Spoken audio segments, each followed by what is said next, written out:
Alright guys, Georgia Jim. Got a Mul-T-Lock Omega Plus here. This is a 9-pin cruciform lock. Let's see it works. Alright. We can get this thing picked.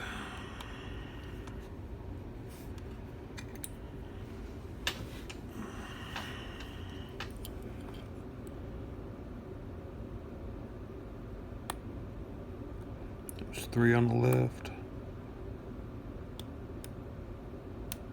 2 on the left, 1,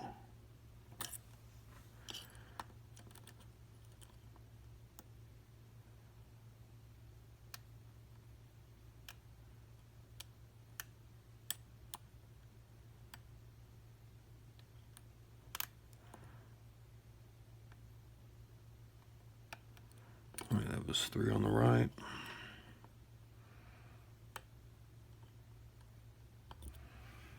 One on the right. I go back to this left side. I felt some stuff drop.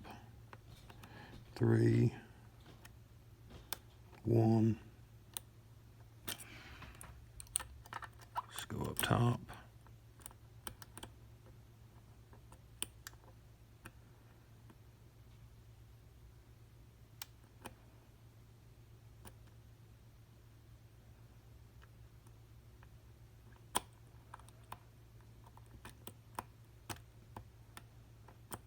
I think that was 3 on top. Let's go back and check these others right quick.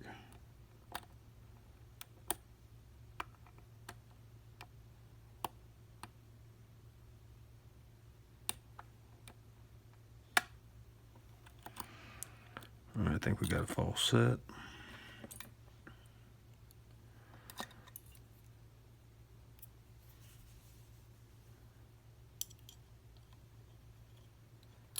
And if I can do this right, we'll get an open. If not, I'll probably drop some stuff.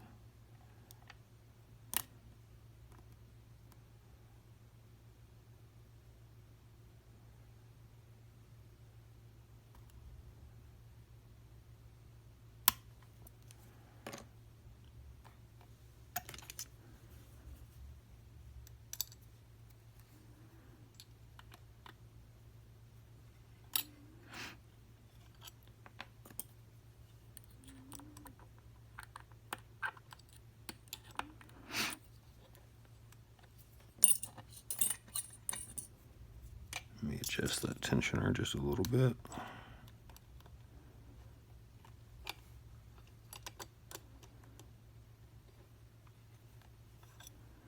There we go. Oh.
Man, there's the open.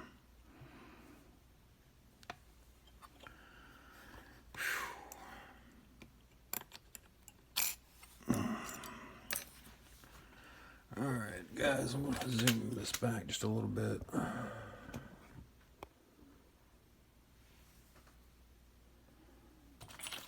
Oh, that was a long time coming.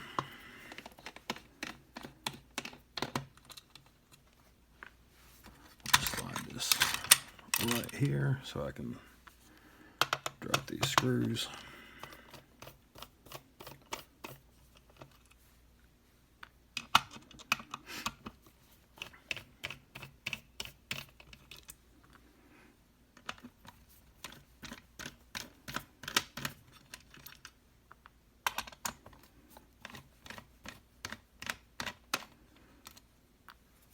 Flip this over, take out one screw on this side.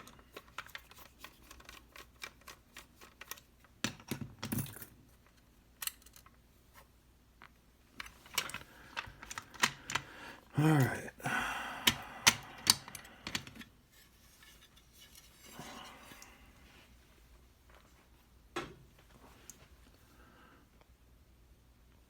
Show you guys that the lock is unlocked. I'm going to lock it back.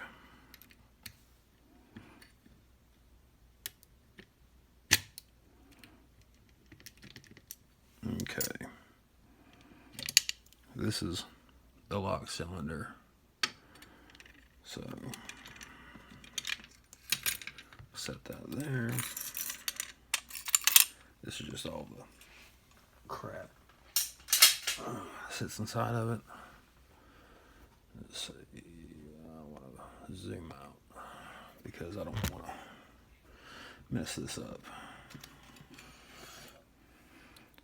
Alright, let's get these two little screws out.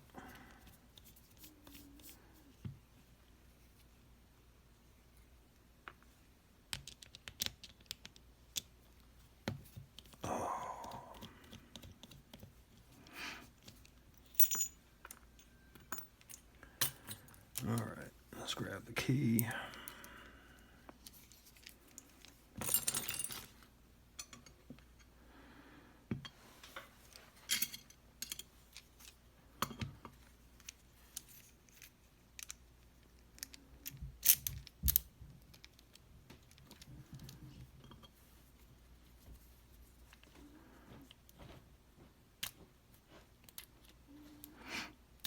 Try not to drop anything.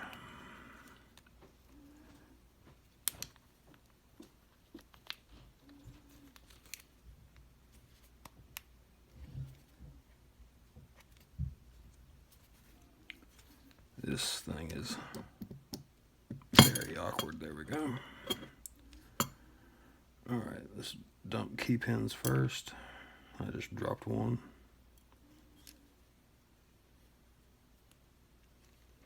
What was that, number 2 on this right?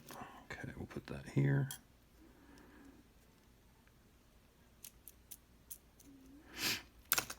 Alright, since we already dropped one on that side, let's go ahead and get the others.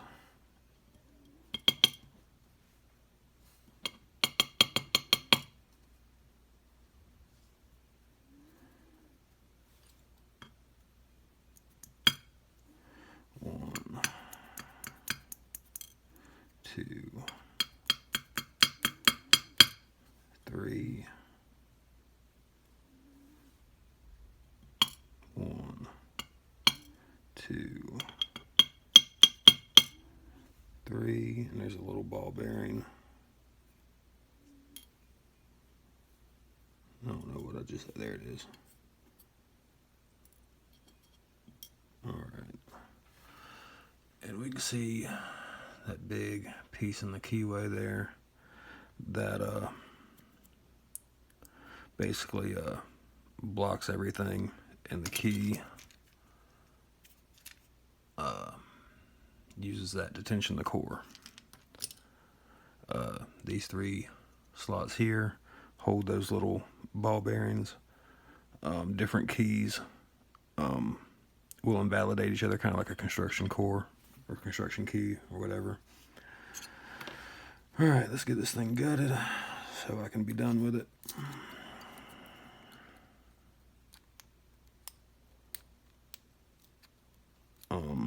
I do believe this is the very first single pin pick and gut of this lock. I didn't even know it existed until I seen someone on the subreddit ask about it, if it had ever been picked or could be picked. So I decided to be the first kid on my block to pick it. Alright, we got a spool on one.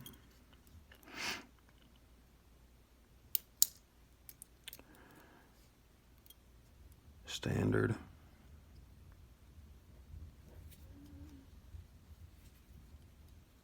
Let me do this. Go ahead and pull these two springs. I got a makeshift follower here, so bear with me.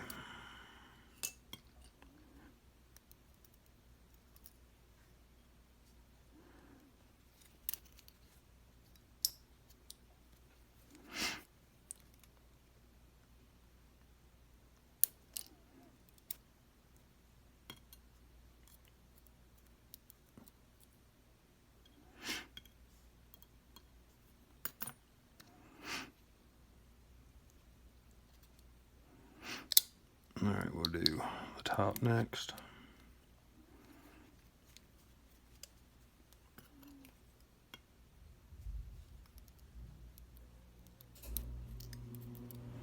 Got a spool on one, standard on two.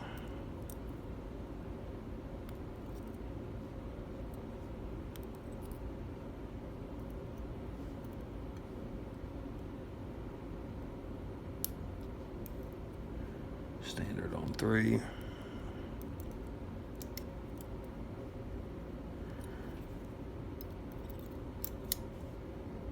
Standards. Actually, this is serrated. Just they have those little Mul-T-Lock with single serration on the pins. And just pull that shim and do it like this.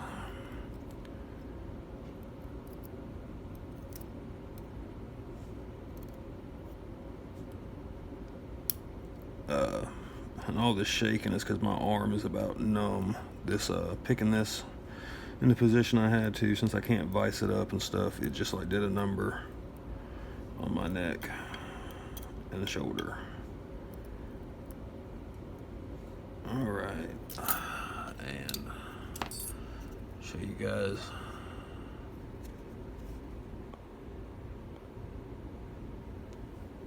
that Bible there is inactive. It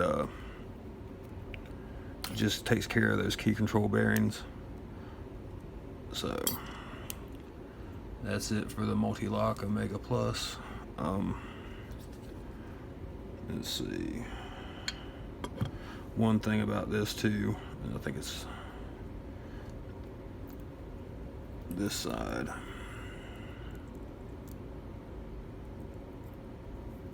Possibly. Let's see. Nope.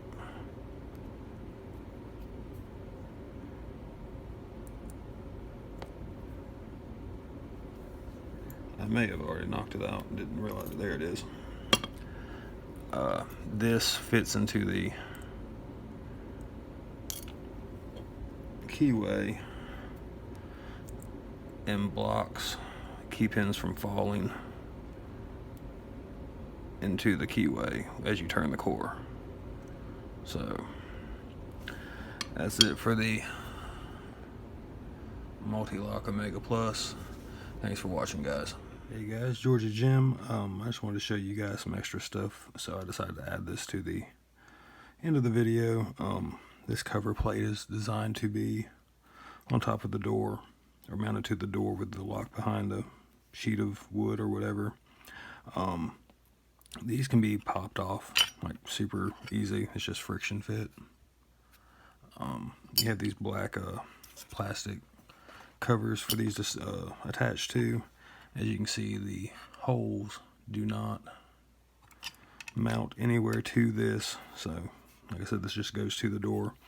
I did put some automotive tape on here, so it's really not going anywhere for picking purposes. I didn't feel like this would be a legit pick if it didn't have the cover on it, so that's just how I did it, to prevent having some huge bulky setup that's already too big for a vise. But like I said, these are designed to prevent you from tensioning, things like that. You know, you can't get a tensioner in there. I was going with the wiper inserts tensioning like this, but I found that just sticking the bottom of or top of the keyway tensioner in upside down is plenty, and it doesn't prevent the tensioner from working.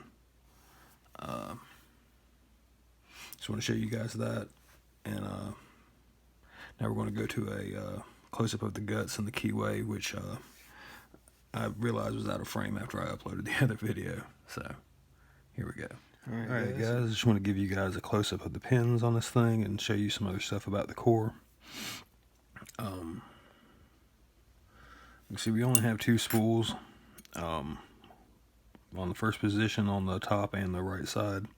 These are high lifts, so it made sense to put the spools there.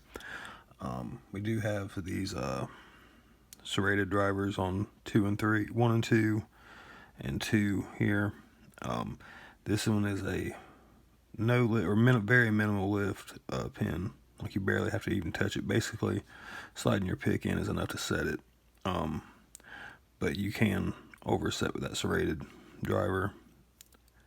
And that torpedo key pin, of course. These pins here are just passive pins. They do come out, but they're a pain to get out. But let's see if I can get. They really don't play any part. As you can see, they barely come into play. And all these do is they allow these ball bearings here to which work for key control. There's 2 different keys. We have a yellow, which is the current key, and this is the key that it came with, which had the ball bearings in play, and it just moves them from one position, and they'd fall into these key control spots. That's pretty much all they do. Again, the Bible there is completely passive. The drivers sit at shear, so basically they just trap one of those bearings and do nothing else. As far as the core, this little piece here slides into the bottom to prevent the key pins from falling into the keyway when the core is turned. And you can pick, I picked this from both directions. It makes absolutely no difference coming from the long end and working. You have just as much access to the pins. So really, like I said, it really doesn't make any difference. So if it was me, if I was designing this, I would round these off, put a bigger gap in there to make tensioning much more difficult and force you to work in this little notch here, which is pretty hard to do with that cover on. But you know, this wasn't my design, so it is what it is. But that's pretty much for everything for the core and the pins here, and that'll be it, guys. Thanks for checking it out.